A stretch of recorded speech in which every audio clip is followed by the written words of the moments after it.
This is just a quick video of my straw bale bed. It's kind of like what I'd call a keyhole bed. So if you can see, you've got a straw bale here, or what's left of it, straw bale there, straw bales going in here. Then this is going to, well, it was going to be a compost bin, but I never really got around to that part. And then the straw bales here are completely kind of rotted down. But so the idea is that it's like a keyhole shape. So that's where the key goes in the middle, and then you've got that opening, so you can walk up to here, and then you can access those parts of the bed. You can fill up the compost, and you can kind of work around like that. So there's a path, but what's happened is I've just started breaking up some of the straw, and it's sort of eroded down, broken down where the path was. But what I'd just like to show you is where the straw bales were. You can see what's left of them. And I'd say that's probably 95% worm casts. That's beautiful.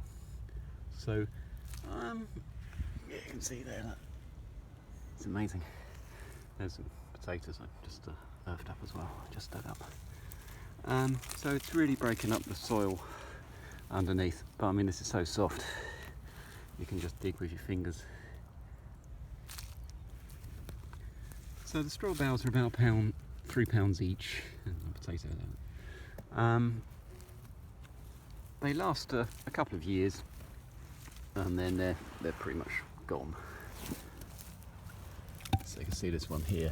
You put your hand straight in, and it's really breaking up. Yeah, that's completely go right to the bottom, and that's just castings. And there's some roots and things in there as well, so it's all growing in there quite nicely.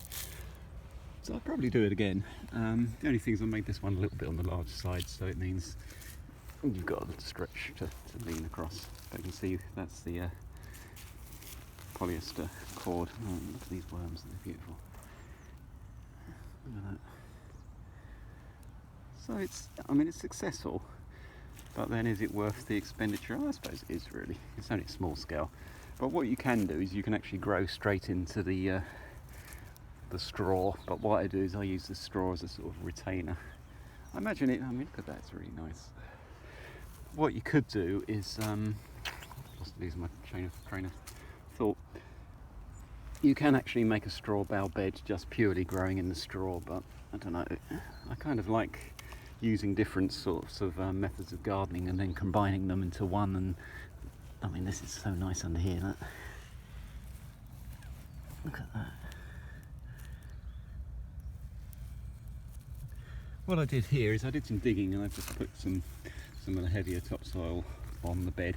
What I'm a bit more concerned about is because this bed's so raised up and it's just organic matter, it might be lacking some of the nutrients from the actual soil itself. So I'm working soil in, so I'm doing it the other way around. Rather than working organic matter into the clay, I'm working clay into organic matter, which is a bit backwards, but it seems to be working quite well. I mean, this is just, yeah, I mean, it's big old clods, but I mean, that's for pumpkins and stuff. They're not too fussed. Potatoes. They're quite a nice little crop of potatoes, aren't they? That's just a bit of timber. I was experimenting with all kinds of growing, really. I should probably get us some tools to do this. I wasn't really going to do quite so much, but yeah, I mean, this is pretty good.